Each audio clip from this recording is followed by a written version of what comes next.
Assalamualaikum warahmatullahi wabarakatuh.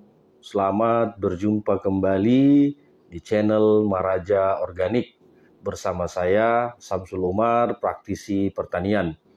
Teman-teman, kita mengetahui di Indonesia pada umumnya petani padi banyak memilih jenis-jenis varietas. Varietas diantaranya ini digunakan untuk menjadikan tanaman padi ini lebih maksimal di dalam produksinya. Di Indonesia ada bibit inbrida dan ada juga bibit hibrida. Kali ini kita akan menjelaskan bahwa apa perbedaan dari bibit inbrida dan bibit hibrida. Teman-teman, secara umum varietas inbrida dan varietas hibrida ini sudah ditanam oleh teman-teman petani. Namun terkadang butuh dijelaskan apa perbedaan di antara keduanya. Yang pertama, varietas inbrida itu benihnya diperoleh dari persilangan biasa atau secara tradisional. Sedangkan untuk hibrida itu tekniknya lebih rumit. Individu generasi pertama atau F1 diperoleh dari kombinasi persilangan dengan melibatkan galur mandul jantan, sitoplasmik, galur pelestari, dan galur pemulihan kesuburan. Itu dari sisi cara untuk perkembangbiakan. Yang kedua, untuk inbrida, rata-rata panennya itu di 5 sampai dengan 7 ton per hektar. Sedangkan untuk hibrida itu potensi hasil lebih tinggi dari varietas unggul inbrida, yakni di atas 9 ton. Contoh dari varietas inbrida itu adalah Ciherang, Cisadane, IR64, Memberamo, Ciherang, dan Sintanur. Nah, itu. Terus untuk hibrida varietasnya itu dari Impari 1 hingga Impari 13. Ada juga Impago, Impara, Arize, Intani 1, Intani 2, PP1, H1, dan Bernas Prima.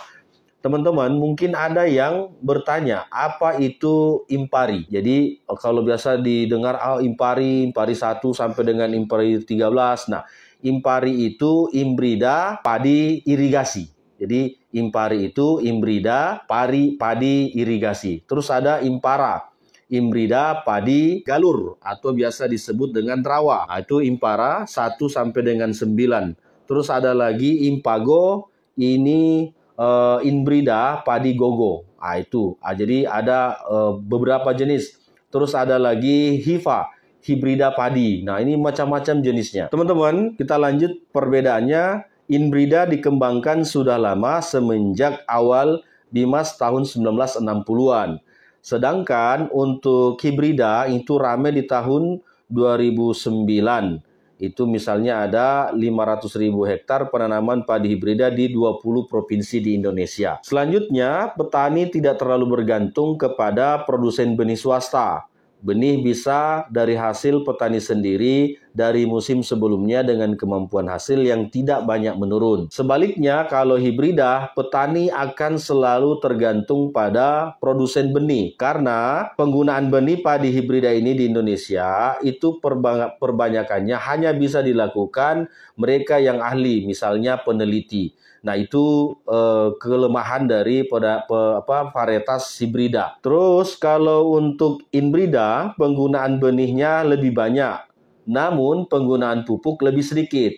Sedangkan untuk hibrida, menggunakan benih sedikit tapi memerlukan banyak pupuk karena anakan banyak dan potensi hasilnya lebih banyak sehingga butuh banyak pupuk. Berikutnya, lebih kuat untuk inbrida, lebih kuat terhadap serangan hama dan cengkaman lingkungan, misalnya terendam atau kekeringan.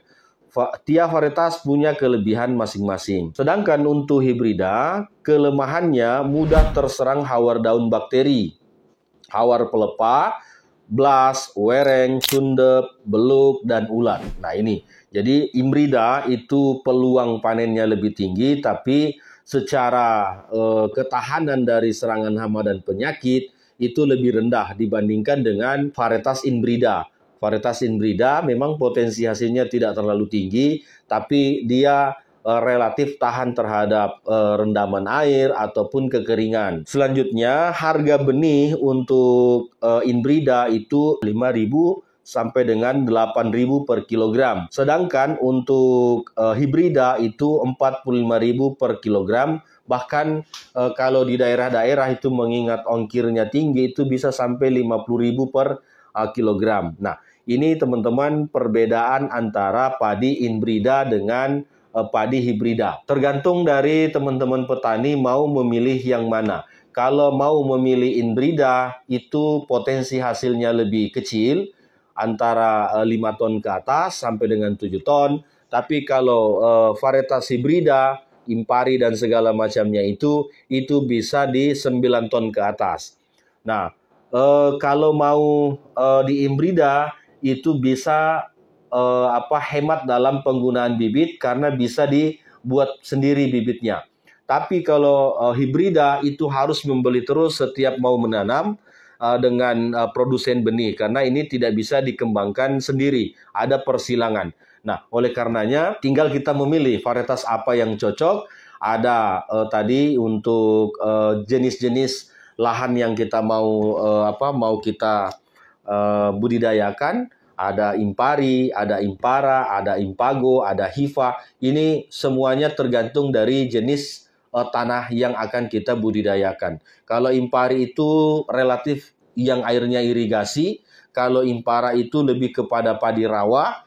Varietasnya ada impara 1 sampai 9, terus ada impago, imbrida padi gogo, itu ranah tumpang sari. Jadi salah satu merek atau varietasnya adalah ranah impago. Nah, ini bisa menjadi tanaman tumpang sari dengan tanaman-tanaman yang lain. Begitu teman-teman penjelasan kita hari ini untuk seputaran varietas bibit. Silahkan teman-teman petani memilih bibit apa yang akan digunakan. Tetapi jika memungkinkan sebaiknya menggunakan padi hibrida yang potensi hasilnya lebih tinggi. Terima kasih. Assalamualaikum warahmatullahi wabarakatuh.